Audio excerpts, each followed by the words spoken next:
Hello friends, നമ്മളിന്ന് പഠിക്കാൻ പോകുന്നത് ISRO ചെയർമാൻസിനെ പറ്റിയാണ്. അപ്പോൾ നമുക്ക് ആദ്യം മുതൽ ഇതുവരെയുള്ള നമ്മളെ കറൻലി വരെയുള്ള ISRO ചെയർമാനെ ആരൊക്കെയെന്ന് നോക്കാം. ഫസ്റ്റ് വൺ നമുക്ക് വിക്രം സാരാഭായി ആണ്.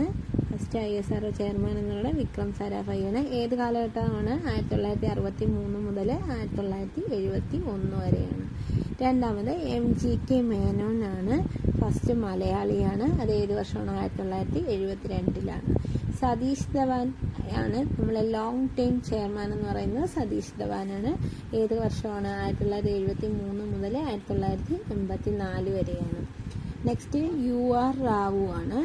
1984 മുതൽ 1994 വരെയാണ്. അടുത്തത് K കസ്തൂരി രംഗനാണ്. മലയാളിയാണ്. 1994 മുതൽ 2003 വരെയാണ്. G മാധവൻ നായരാണ്. അടുത്ത് 2003 മുതൽ 2009 വരെയാണ്. G മാധവൻ നായർ ISRO ചെയർമാനായിരുന്നു. ഡോക്ടർ K രാധാകൃഷ്ണൻ 2009 മുതൽ 2014 വരെയാണ്. AS കിരൺകുമാർ 2015 മുതൽ 2018 വരെയാണ് ISRO ചെയർമാനായിട്ടുള്ളത്. നമ്മളെ വീഡിയോ ഇഷ്ടമായ ലൈക്ക് ചെയ്യുക, സബ്സ്ക്രൈബ് ചെയ്യുക, ഷെയർ ചെയ്യുക.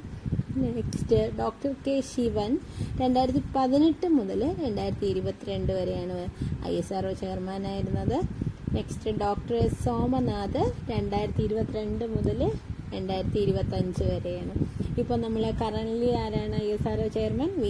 ഡോക്ടർ V നാരായണനാണ്. 2025 നമുക്കിപ്പോൾ കറൻലി പ്രസന്റ് ആയിട്ട് ISRO ചെയർമാൻ ആരാണ്? V നാരായണൻ.